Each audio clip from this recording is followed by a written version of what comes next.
Welcome, everyone. This is Cory Strathman with Grace in Your Corner. And today I want to talk to you about self-doubt.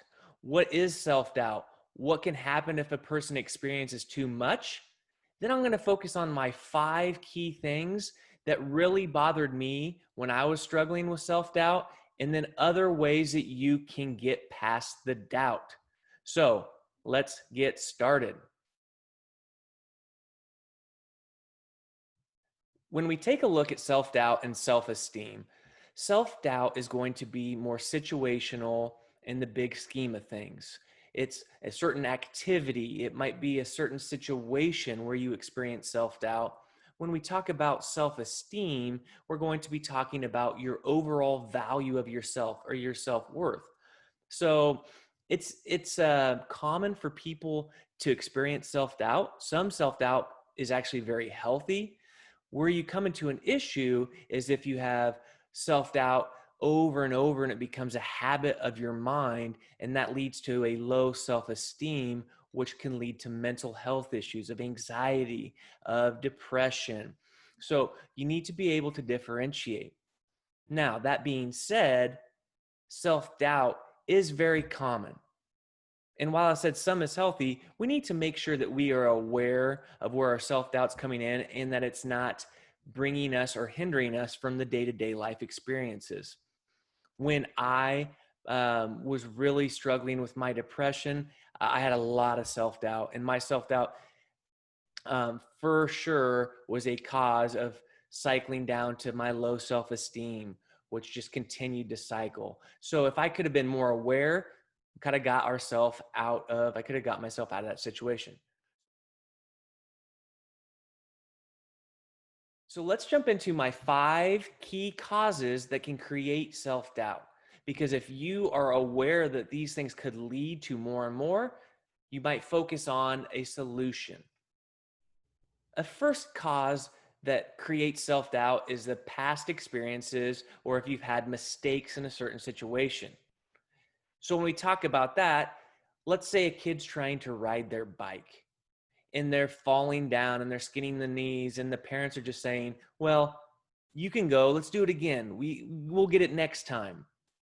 There's a ton of doubt in that kid's mind because his experience has been over and over that he's fell down, he's been unsuccessful. So that's where you could have something crawl back into your mind. Say if you have a job assignment and the last time that you had to do it, maybe it didn't go over so well. So right out of the gate, you have that self-doubt. So past experiences could be the first thing that could cause your self-doubt. The second thing that could cause self-doubt is if you're always seeking the approval of others.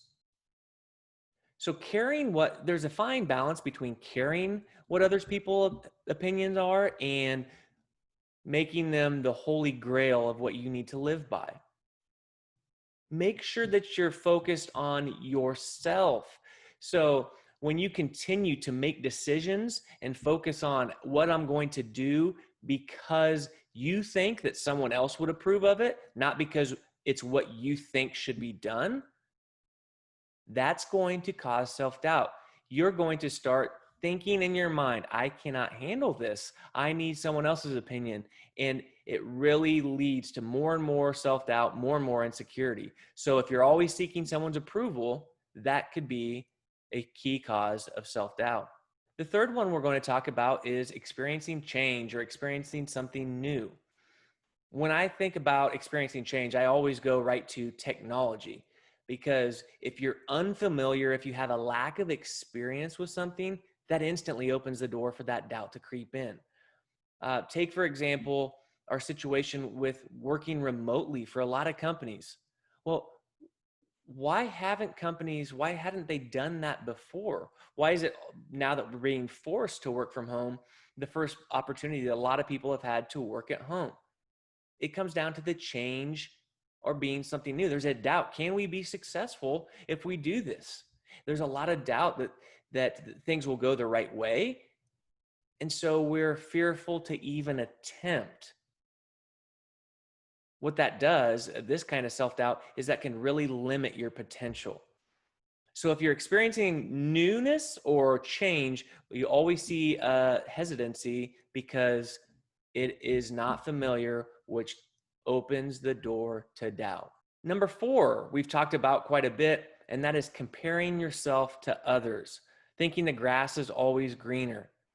If you watched vlog 22 of maintaining wellness in the world today, I called social media drinking the poison.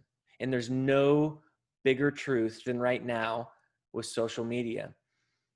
Stop comparing yourself to others. Live your life, what's best for you and your family, and really don't worry about what others are doing.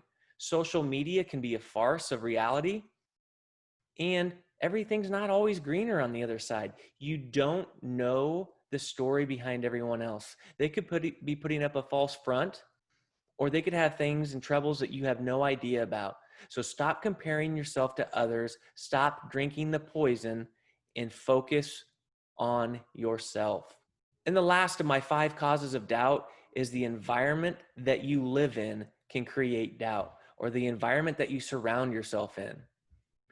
If you are always working with or always surrounded by friends or family or colleagues that focus on the negative or focus on things that aren't possible, it becomes contagious. John Gordon calls them energy vampires. They suck out the energy of the room. Or if they're telling you you can't do something or that's not possible, the negativity that overflows, that overwhelms your mind is going to influence you and create that doubt. If someone has been raised in a household, a child from their past has always been told, you can't do this, you can't do that, you can't, that causes and creates doubt. Put yourself in a healthy environment, because the environment you're in can cause doubt. So what happens if our self-doubt does start to go downward and spiral out of control?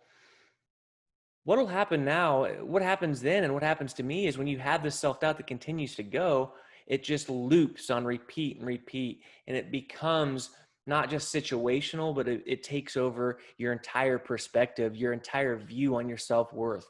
That is your self-esteem. And when you start to think, or when you start to have low self-esteem, things open up, opportunities. You start to put on weight possibly, which again, then you're worried about your physical appearance, which causes more self-doubt, which causes a lower self-esteem, anxiety, depression. All of these things can just spiral. And that's what happened to me. I continued to put on weight. I didn't want to see people. Because I didn't want to see people, I got anxiety when it was on my calendar. I become depressed even more. It just continued on and on and on. It is very important that we don't let yourself get to that point. So now let's take a look at actions that we can do to prevent the self-doubt to becoming a lower self-esteem and getting in that cycle. First one is doubt your doubt. Yeah, that's right. Question whether it's legitimate or not. Remember, doubt could be healthy if it's telling you don't do this because it could actually injure you in the long run. That's helpful doubt, but it could be harmful, missing out on opportunities.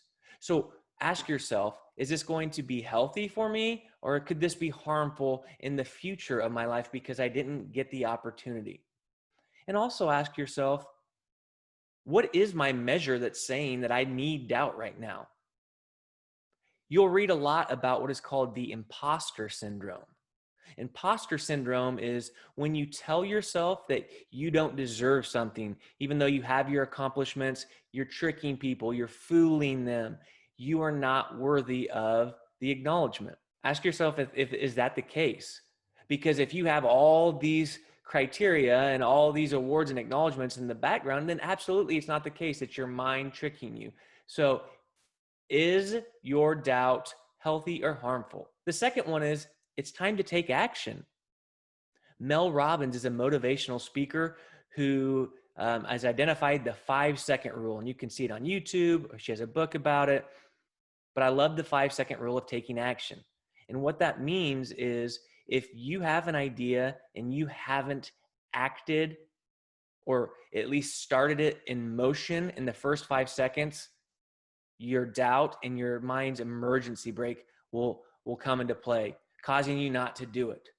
So if you see someone that you haven't seen in a long time at a work event and you're thinking, well, I'm going to go talk to them. And then if you haven't started walking there or made the motion or made eye contact with them within 5 seconds, you probably won't do that.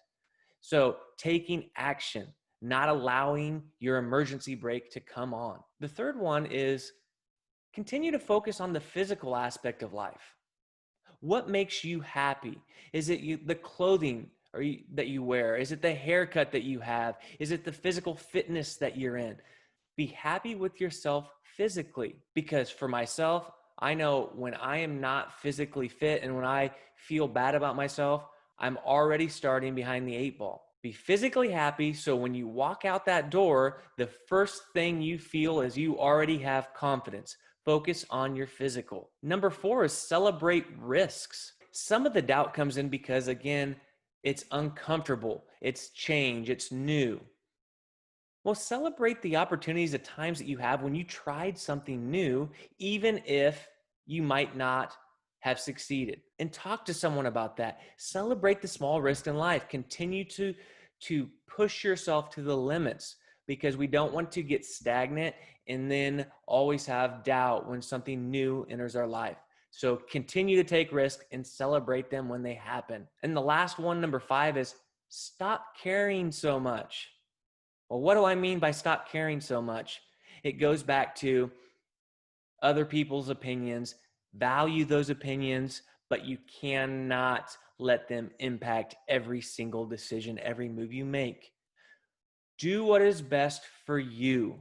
Live by your core values. If you're living your life to please others and not yourself all the time, then you're not truly living life. So stop caring so much and start doing what's best for you. So there you have it. There are the 5 key causes of self-doubt that I think you need to focus on, and then 5 ways that you can try to reduce that doubt. And if you focus on these things, we can stop it before it impacts our self-esteem. Because when you get to low self-esteem, that is where it becomes very difficult to get out of the cycle. This is Cory Strathman. Follow me on social media, and remember, next time that you have doubt that comes in, you are worthy, you can do it, you deserve it. God bless.